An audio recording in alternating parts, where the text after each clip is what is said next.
feel good, to say the least, to got a W. It was a weird game at times. We really did some nice things with our execution on the offensive end, and also defensively, I thought we played well at times. But boy, and I hope I get his name right, Rattan Mays, is that the correct way? Guy scores 35 on y'all, know how to pronounce his name.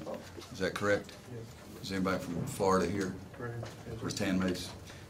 You know, we held them scoreless without a field goal for about 4 or 5 minutes, and all of a sudden, the last 30 seconds, you know, he made 3 or 4 of them in a row, kind of thing. But he was a difficult guy for us to guard.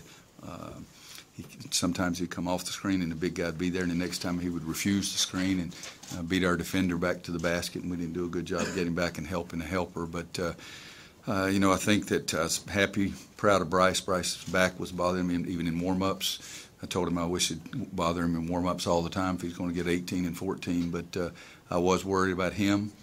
Joel hurt his knee. It's the reason he couldn't come back in the game, but we tried some zone. We tried some 1-3-1, just a few things just to try to change things up and see if we could buy some time, but it wasn't a very comfortable day for us, but that's because Florida State is really good. I mean, a couple times we thought we had very open looks to the basket, and a couple of times they blocked it, and other times our guys were afraid they were going to block it, and so we missed some easy ones. But, you know, Bryce 18 and 14, Marcus having 19 and playing as many minutes as he played, and JP and Justin again played 34 minutes. I thought Justin, if he can make a layup, make some free throws, he would have had a big-time game. But everybody's been saying too many good things about him the last 2 games, so that's right that he stinks, and he'll maybe go back and be a better player again. But very pleased to win the game. What you got out of Nate, considering the circumstances? Yeah, especially the first half. I thought he was really good. In the second half, you know, he didn't make a couple of passes and missed some shots. And he's a little guy. He's got to understand when he runs in there. I mean, those guys got fly swatters, and he's leading the country in block shots when he thinks he's got an open layup. But I was really pleased. He showed some toughness today, and he's a tough kid. I mean, I asked him, "You sure you're all right?" And he said, "I'm fine." But, I mean, he's got 15 stitches inside his upper lip, and it's not very comfortable for him. So I'm very proud of him, and he gave us some great minutes. You talked about the one area that, having modified practices, what's probably the one area that's most effective game time? I think our sustained effort defensively. You know, we're pretty good for the first 10 seconds, and then all of a sudden we get into rarefied air that we haven't been before, and maintaining the defensive intensity and finishing it. You know, they got 11 offensive rebounds, but they got a lot more of them in the first half than they did the second. But I think that just sustaining the effort. And then the other thing is that if you don't have good practice time, it's hard to execute under duress because we can't put them in duress situations during the course of our practice. And but we got some big-time offensive rebounds for us there today in the games. I think 3 or 4 possessions, we got an offensive rebound and put it back in, and that always helps. Roy, considering the lack of practice time and really the injuries and all, how is this team? Is this team kind of just learning to grind it out and just kind of figure out ways to win? Well, you know, we've done a pretty nice job of that, but it's still so early in the season. You know, who knows what's going to happen the next, I don't even know what we are.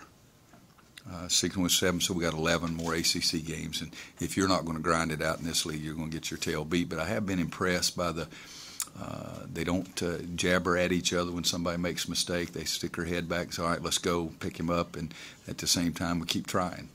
Considering where you were earlier in the year and you were talking about toughness and things like that, how has this team evolved in that way? You know, we've gotten better. We really have. Last year, James Michael McAdoo set the tone for everybody. All of a sudden, he was diving on the floor, taking charges, and, you know, it set the tone. And we talked about that at practice one day and said that's the biggest thing we're missing is somebody's got to step up.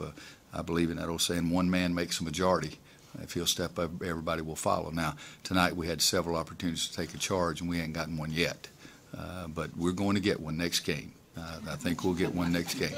And if we don't, we'll have a take charge drill the next day in practice because we're going to get one before I die. So it's something that we hope comes frequently and very soon. You already came in shorthanded. When guys get in foul trouble and other guys start getting, you know, banged up during the game, how difficult does it make your rotation and your substitution patterns during the game? Well, it's difficult. You just got to think a little more. And I know that's a problem for me probably every day. But during the course of the game, you can't be concerned about, woe is me. You just got to say, okay, it's time for you to do it, and you to do it right way. A couple of times today, particularly with JP and Marcus, I would take them out, and I think both of them, JP, I know at least 2 times, I said, all right, you get a minute.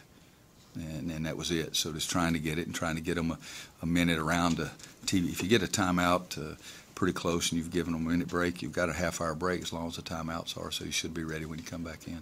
Coach, you had 4 players that had 3 assists today. How important has the sharing the ball aspect been for that improved play offensively last couple of games? Well, it is important, but you look at us, 13 assists and 29 baskets. That's not a very good percentage for us. I would think that's below average, and I would think possibly, let's see, 11 points on offensive rebounds, so that's 5 of them right there that you can't have an assist on, except unless you give a guy an assist for missing a shot. But we do try to share the ball.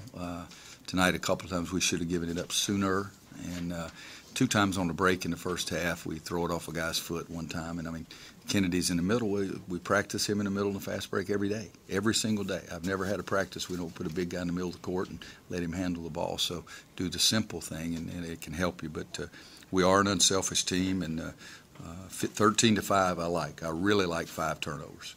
I really like that. So hopefully we're gaining some ground there. I know you don't think Bryce is consistent yet, but are you seeing signs that he's kind of starting to take that next step and become more so? Guys, we'll see. You guys want me to anoint somebody. I anoint players after the season's over, the career's over, or anything like that. It's a work in progress, and every single day. But Bryce is getting better.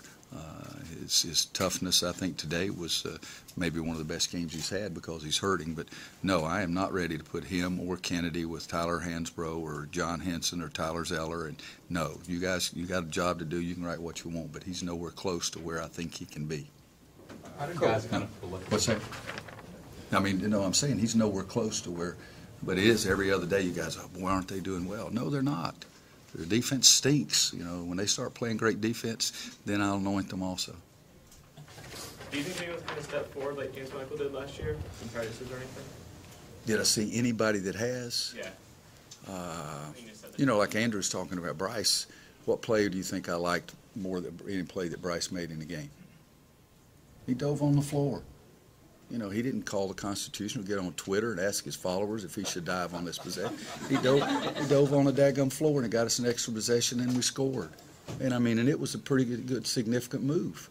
And so, and Andrew's point right there, he is getting better. All right, and if we can get that kind of effort all the time, but not one person, no one person has stepped up. I like it better when everybody does. But 2 best plays of the game were that one right there where he dove, got us an extra possession, and the other one, JP went over the bench and knocked into Shane, our equipment manager, and they broke a chair. The best daggum, we can't wait to watch that one on replay. And you guys don't know Shane; he's bigger than everybody in here. One more question, Coach Hamilton's outside. Oh, I wouldn't mind trying to catch JP. I just wouldn't want to catch Shane. Thanks, guys.